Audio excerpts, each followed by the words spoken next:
السلام علیکم ویورز، میں ہوں محمد کبیر اور آپ دیکھ رہے ہیں سعودی انفو۔ سعودی حکومت حاجیوں کی سہولت کے لیے آئے روز نت نئی ٹیکنالوجی کا سہارا لیتی ہے۔ جس طرح آپ کے علم میں ہوگا کہ حاجیوں کو گرمی سے بچاؤ کے لیے سمارٹ امبریلا متعارف کروایا گیا تھا، جو حاجیوں کے لیے بہت سود مند ثابت ہوا۔ اسی طرح پچھلے کئی سالوں سے ای بریسلٹ پر کام جاری ہے، جو اب پایہ تکمیل کو پہنچ رہا ہے۔ حج اور عمرہ زائرین کے لیے سمارٹ بریسلٹ کا شاندار تحفہ پیش کیا جا رہا ہے۔ حج اور عمرہ کی قومی کمیٹی ایک اسپیشل بریسلٹ متعارف کروا رہی ہے، جس میں جی پی ایس، پرسنل ڈیٹا یعنی نام، پتہ اور بلڈ گروپ کے علاوہ کمپاس اور نماز ٹائم الرٹ کا آپشن رکھا گیا ہے۔ محمد بن بدی، کمیٹی کے سی ای او کے مطابق عمرہ زائرین کو سعودی عرب آمد پر یہ بریسلٹ دیا جائے گا۔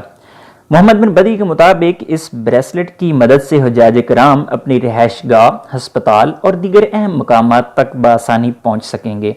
کسی بھی ایمرجنسی کی صورت میں سعودی عرب کے ایمرجنسی نمبروں پر کال بھی کی جا سکے گی۔ محمد بن بدی کے مطابق کمیٹی ایک چینی کمپنی سے رابطے میں ہے جو انہیں یہ بریسلٹ فراہم کرے گی۔ مختلف زبانوں میں یہ سروس فراہم کرنے کے لیے بھی کمیٹی اپنا کام کر رہی ہے، جسے بہت جلد پایہ تکمیل تک پہنچایا جائے گا۔ امید ہے ویڈیو آپ کو اچھی لگی ہوگی۔ ویڈیو اچھی لگی ہے تو ویڈیو کو لائک اور شیئر ضرور کیجیے گا، اور اگر آپ میرے چینل سعودی انفو پر نئے ہیں تو میرے چینل کو سبسکرائب کیجیے گا۔ ملتے ہیں اگلی ویڈیو میں، تب تک کے لیے اجازت دیجیے۔ اللہ حافظ۔